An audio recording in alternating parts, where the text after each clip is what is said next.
Hello! Hi, and welcome to Life Lessons with Alex. My name is Alex, and these past 3 months have been full of learning, falling down, getting back up, and I'm hoping that some of the lessons that I share with you that I've learned this past quarter can maybe help you. So maybe you can learn something from my experiences that saves you some time. January, February, and March of 2026 have been full of quality life lessons, and today I'm going to talk about 3 of the ones that really stuck out to me this season. So here we go. Life lesson number 1. Slow down. Slow down, please, please. I gotta tell myself that every day, every single day, every day. Thank the Lord for his patience and his willingness to remind me that I don't need to rush. I've believed the lie before that I have to get to a certain place by a certain time, or that I should have everything figured out already, and that just makes me feel like I'm running on a hamster wheel, like sprinting on a hamster wheel.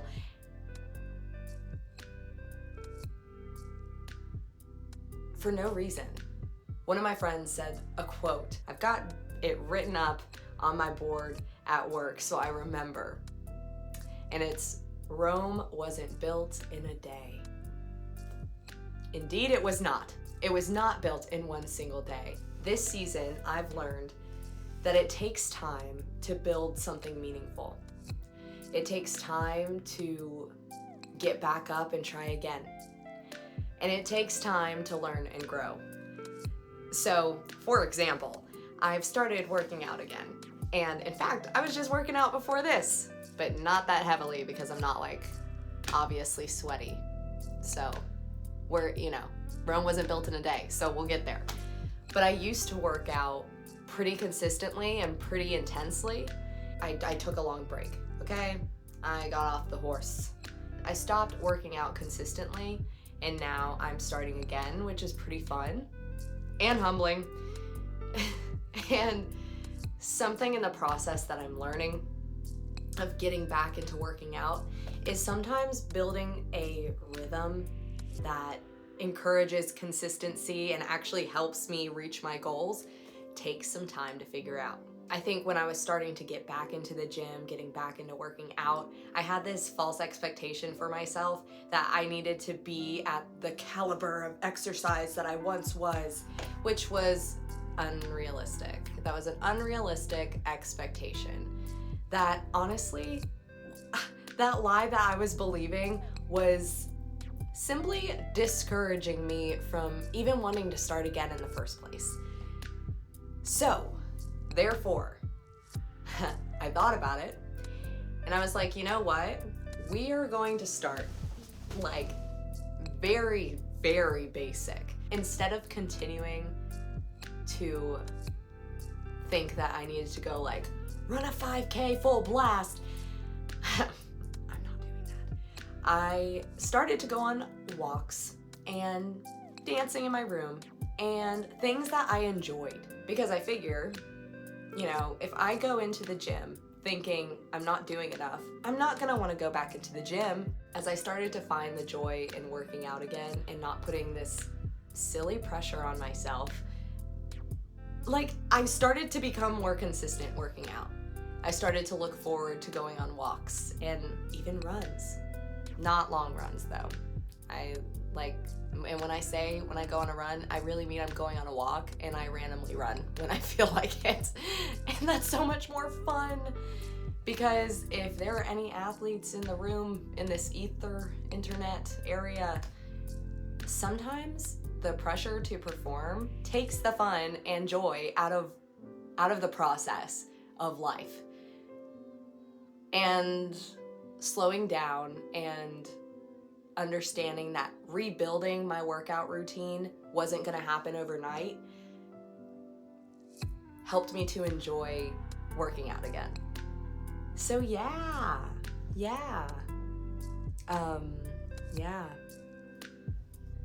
That false expectation can be overwhelming. So sometimes slowing down also means slowing down enough to recognize what lies or old patterns, what lies we're believing and what old patterns we're following that can be retired. Peace out, pressure. I ain't listening to you. I'm gonna go dance when I feel like it. And well, I mean, not like in the middle of the street, but like, you know, in my home. Ooh, yeah. Another thing about slowing down that I've been thinking about is slowing down in my responses when I'm talking to people. Being quick to listen and slow to speak.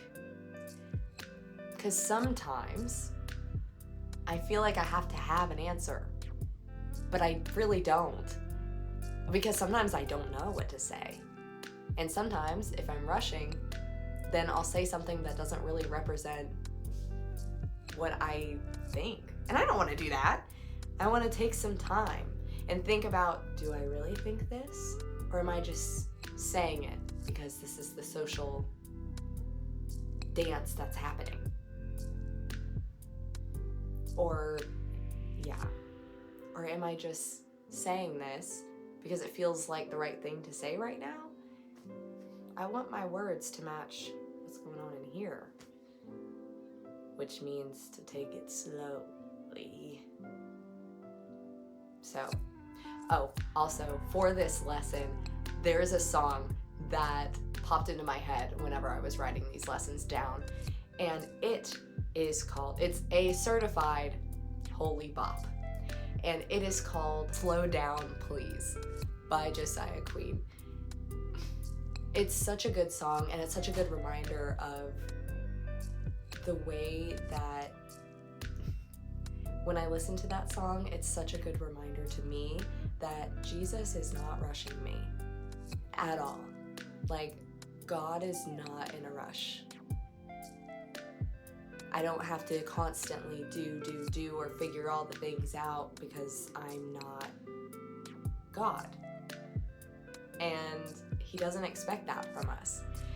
Which is a really nice reminder whenever I find myself believing the lie that I've gotta rush and I've gotta figure all the things out. This song is such a good reminder to me that Jesus is like, yo, like, please, I love you. I appreciate that you want to do these things and serve, and I appreciate your enthusiasm, and please slow down. There's no need to rush. No need to rush. In the Bible, there are warnings against hastiness, and I think for a good reason. Because, and I've learned this too in my life, that things that we try to get right away and rush don't allow proper time for what God's trying to cultivate in your heart to grow. And sometimes in our hastiness, we can rush and make rash decisions that might impact us in the future, might impact us in the now, or might impact somebody else in a way that we did not intend, and that maybe doesn't align with what our values are. So it's important to slow down and really think about what we're doing. And again, I'm telling this to myself, it's important to slow down and think about what we're thinking about, and think about what we're doing and what we're saying and how we're conducting ourselves. Because in that rush, in that hastiness, sometimes we can make more mistakes than if we just took a beat and breathed and took the next step.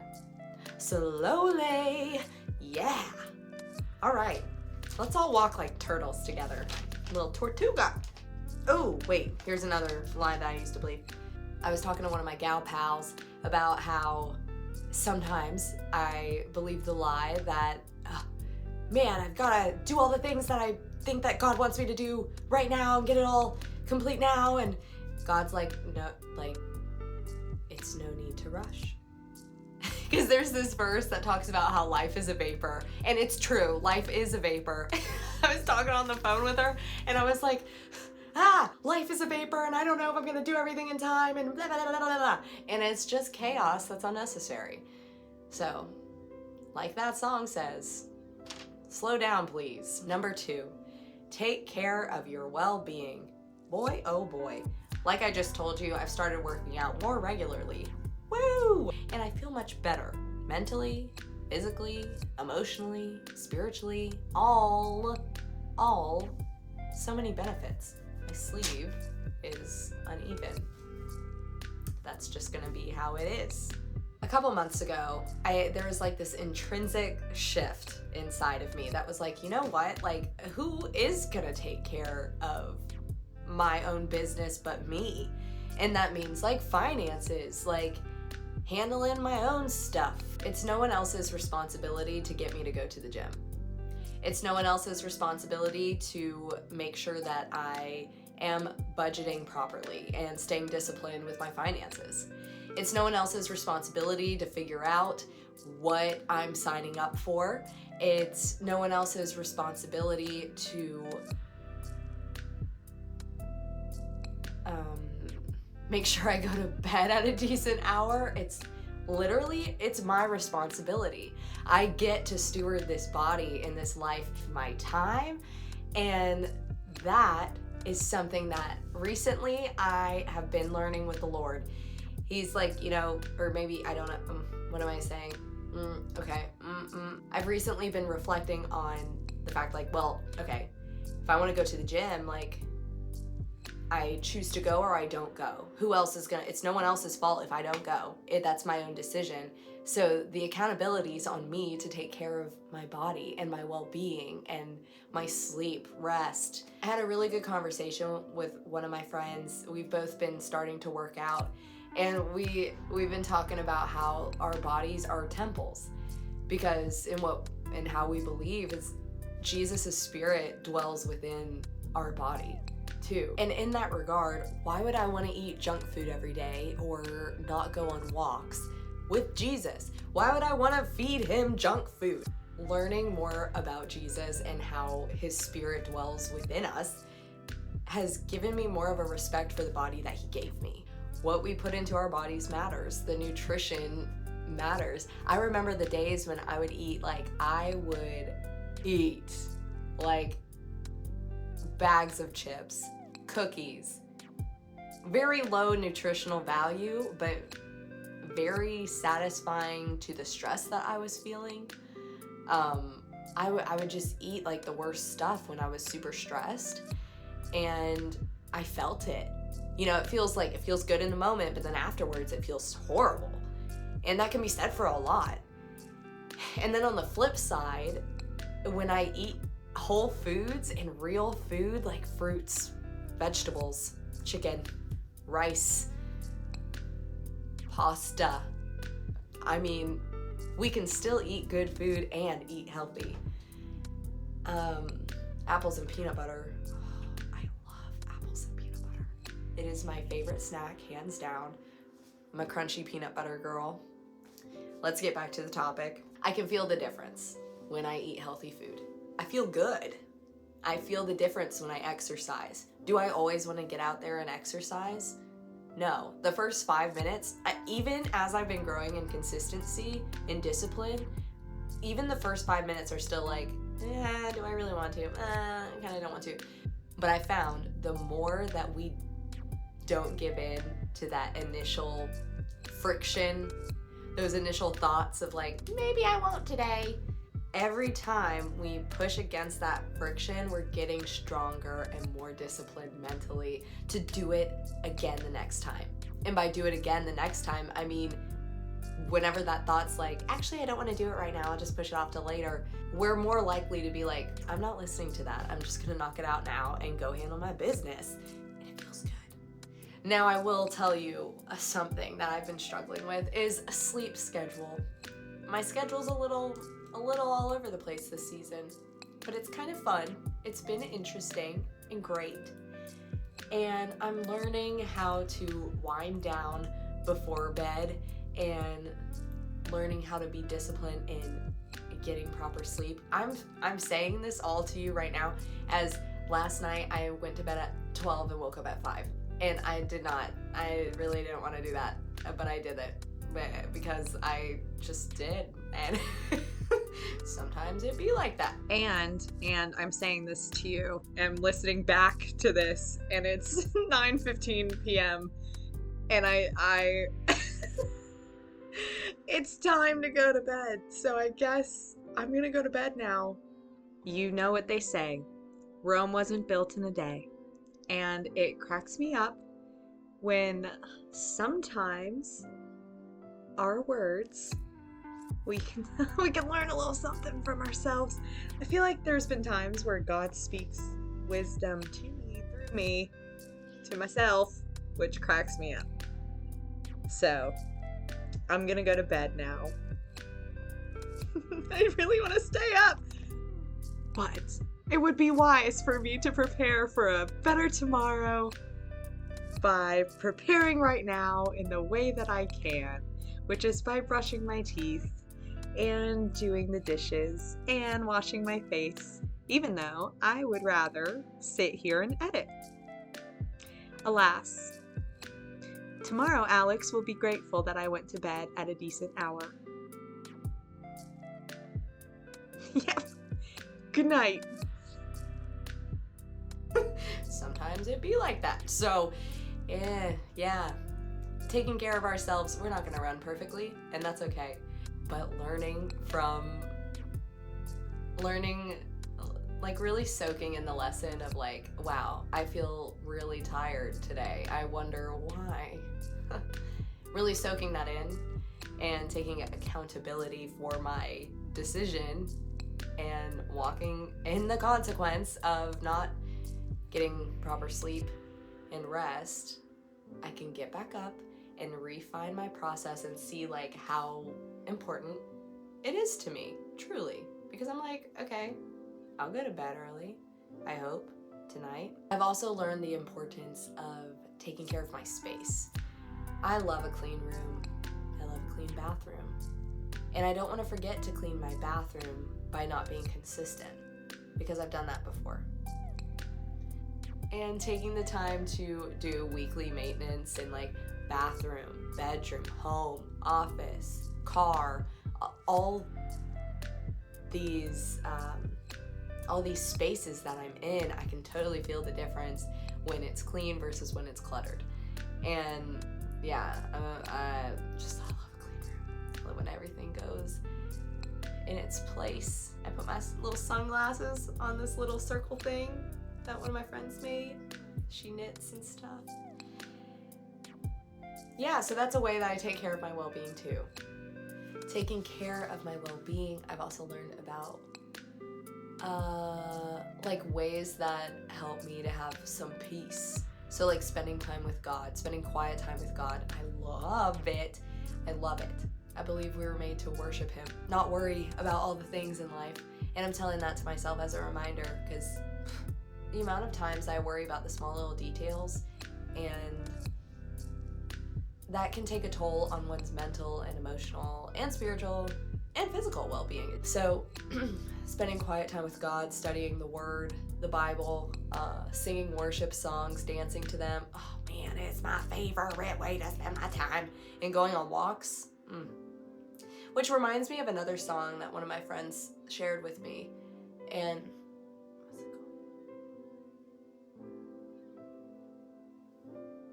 You did not create me to worry. You did not create me to fear. Did I already share this with y'all? You created me to worship daily, so I'm gonna leave it all right here. Surrender. You know what I'm saying? I'll look up the name of the song and put it here. And the artist. Oh, I think it's Trust in You by Anthony something. And let me see. I'll tell you. Thank you, Lord. The way sometimes when I forget something, God reminds me of stuff and like helps me not drop the ball on things, you know, and helps me remember things or helps things come to mind right when I need them. And it was called Trust in You by Anthony Brown.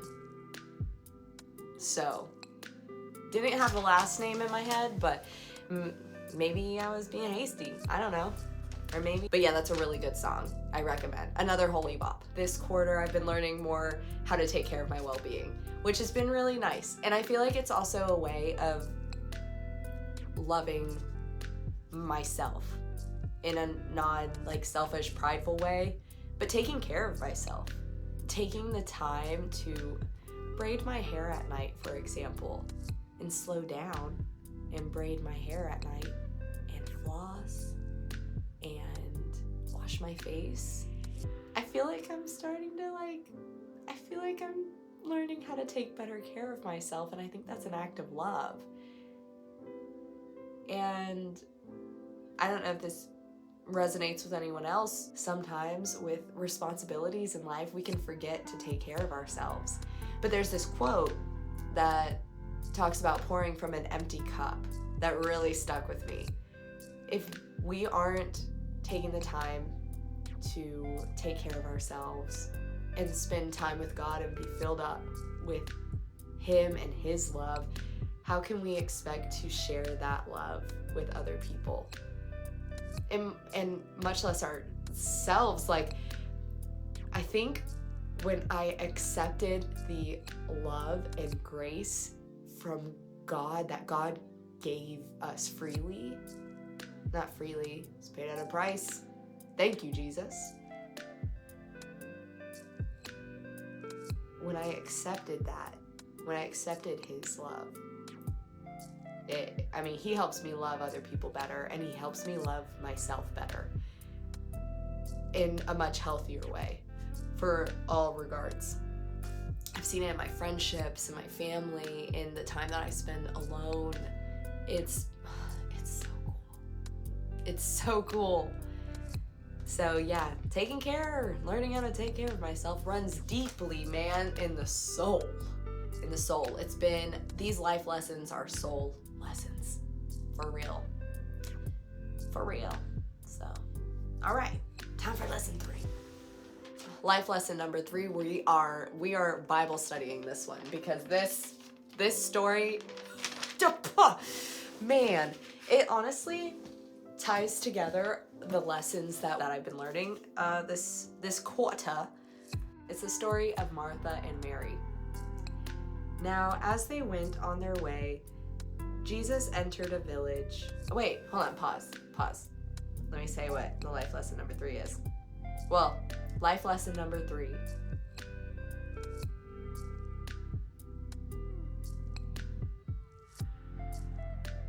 The story of Mary and Martha. I don't know if that really sums it up. Oh, you know what? Stop. We're gonna read together. Luke 10, verses 38 through 42. Now, as they went on their way, Jesus entered a village, and a woman named Martha welcomed him into her house. And she had a sister called Mary, who sat at the Lord's feet and listened to his teaching. But Martha was distracted with much serving. And she went up to him and said, "Lord, do you not care that my sister has left me to serve alone? Tell her then to help me." But the Lord answered her, "Martha, Martha, you are anxious and troubled about many things, but one thing is necessary. Mary has chosen the good portion, which will not be taken away from her." It's so good. It's so good. And wait, I should have kept that open so I could refer back to it, because there's some things that stuck out to me a lot. And this whole past year, actually, like a lot of my life, this lesson really slaps. Okay, when I look back in my life and I see just how much I have myself been like Martha, trying to do all these good things, trying to work to be loved. And I realized, wait, we don't have to do that. Like, we really don't have to do that. And of course, it's not to say do nothing, but what's really important in my relationship with Jesus is getting to know him more each day. And it goes back to that song I was telling you about earlier called Slow Down, Please. One of the lines it says, all the things you do for me are good and sweet, but slow down, please.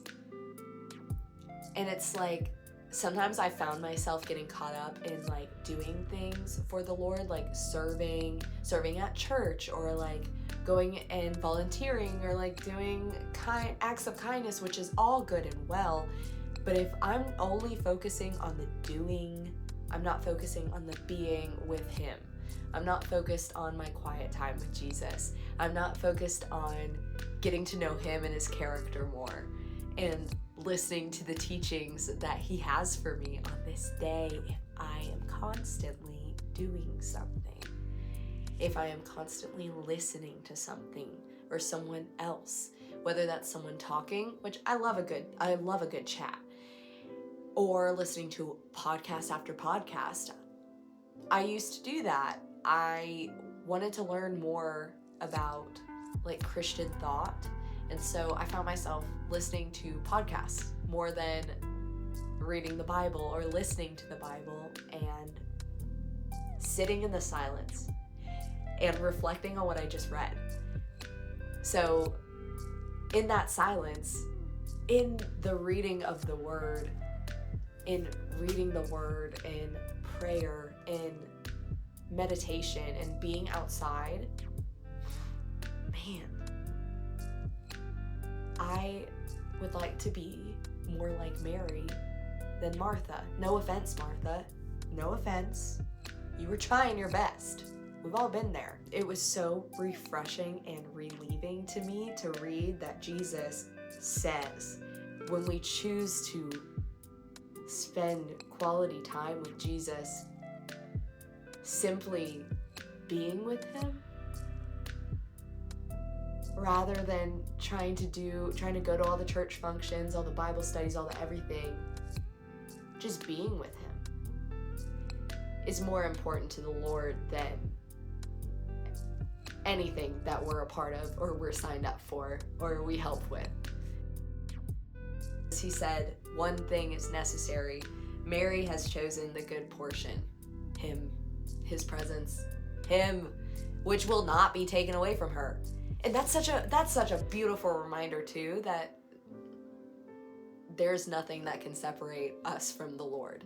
Nothing, literally nothing. He is always with us. And whatever trial we're facing, or challenge, or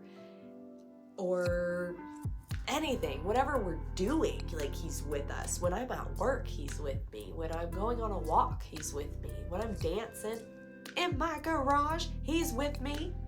When I am cooking an egg, He's with me. And I get to invite Him into these moments.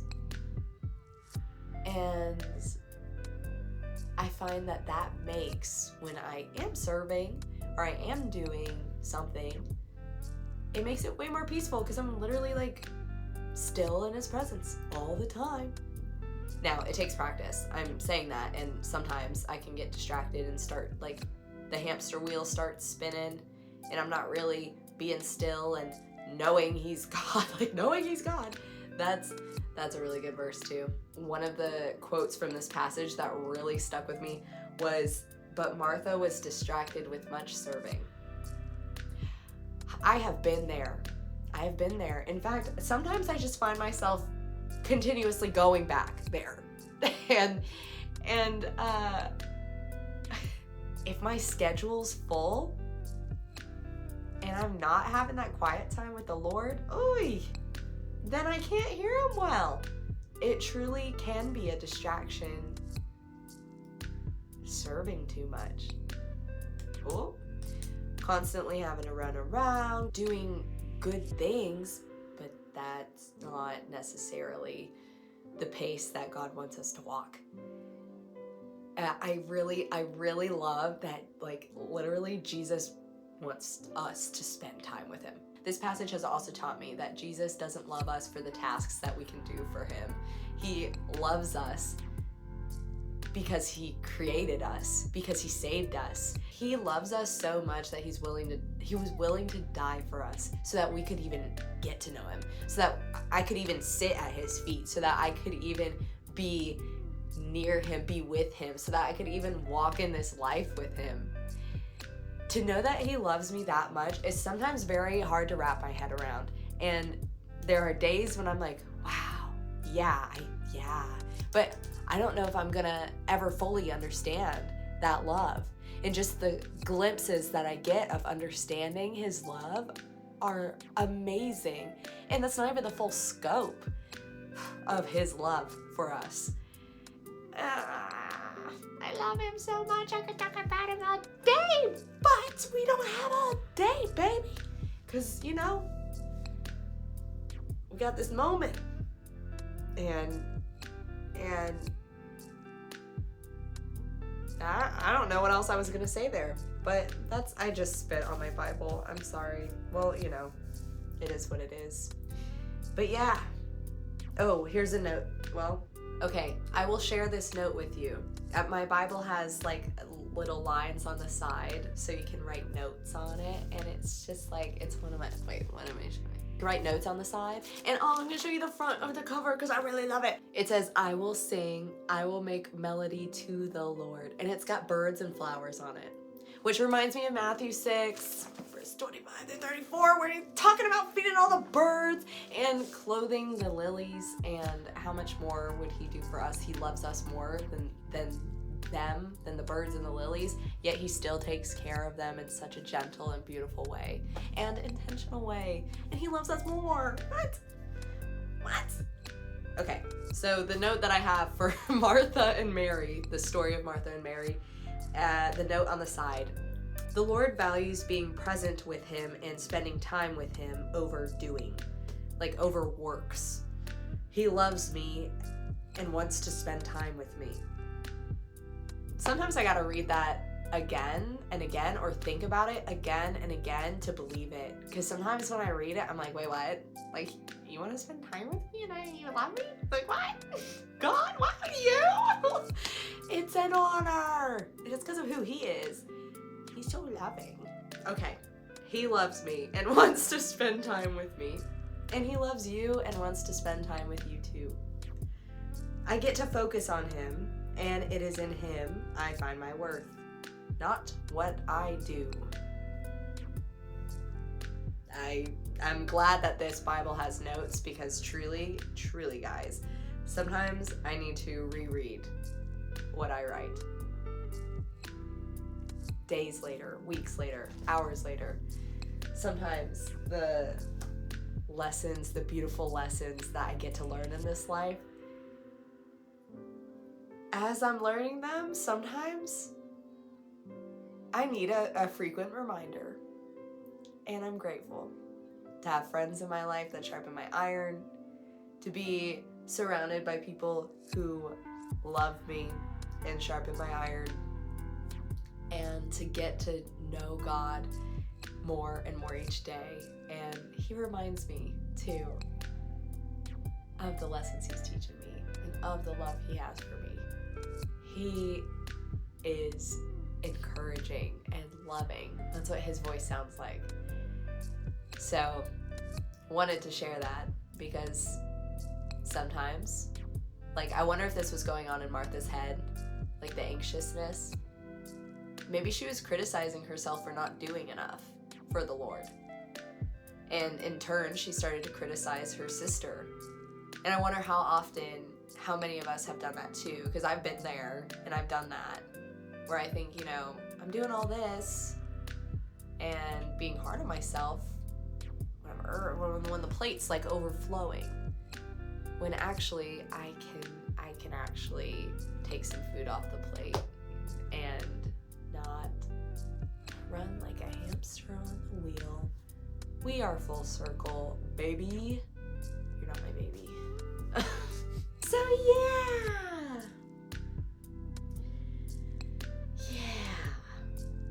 Those were the life lessons that I learned this past quarter, and that's all fancy business talk for the past 3 months. So January, February, and March were full of learning, as literally each day is full of learning. Each day, everything, there's learning, there's lessons to be found in everything. Oh goodness, you know what's funny? I think, yes, this is the story that, yeah. Wait, okay, yeah. I have one more thing to talk about with Mary and Martha. So, one of the reminders of this lesson that the Lord showed me was one time I was on a walk and I saw this bird standing in the grass. It was cute and plump, and it was just sitting there. Wasn't toiling away, making progress on really important projects. It wasn't cleaning up the park. It wasn't even eating. It was just there. And I loved watching that bird stand there. I thought, oh, I love that bird. It's so cute. And what a beautiful animal. And wow, God made that bird. And again, full circle, like, how much more does God think of his children in that way? Where he looks at me when I'm sitting, maybe I'm braiding my hair at night, and he's like, I love her so much that I'd die for her. And he did.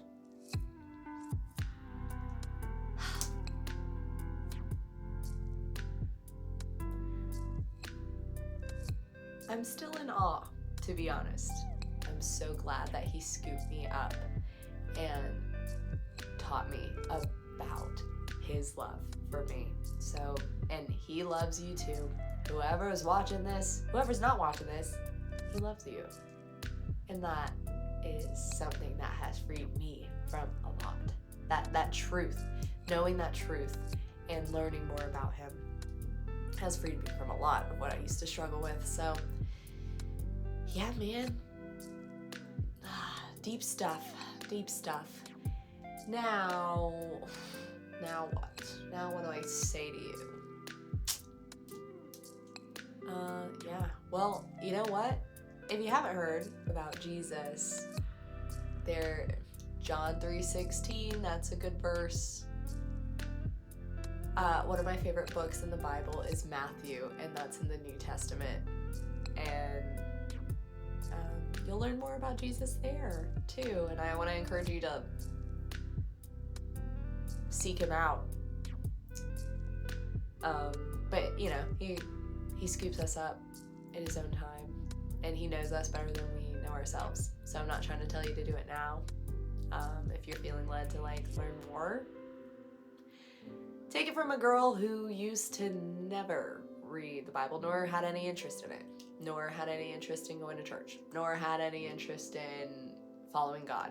He's completely changed my life. So I hope that this video finds you well, and that you have a wonderful week, and that that you have laughter and joy in your life today. And I don't know what you're facing, but know that you don't have to do it alone. You've got a big God with you every step of the way. So, I think that's it for Life Lessons with Alex today. Thank you for watching this video, and here's to more learning, because that's what life is. We're learning constantly, every day, which is pretty fun if you ask me. So, I'll see you next time. And what else do I want to tell you? I felt like I wanted to tell you something, but I think everything that was said needed to be said. So I will see you later. And peace be with you, every single one of you, in the internet and off the internet. Real trees are good to look at. Goodbye.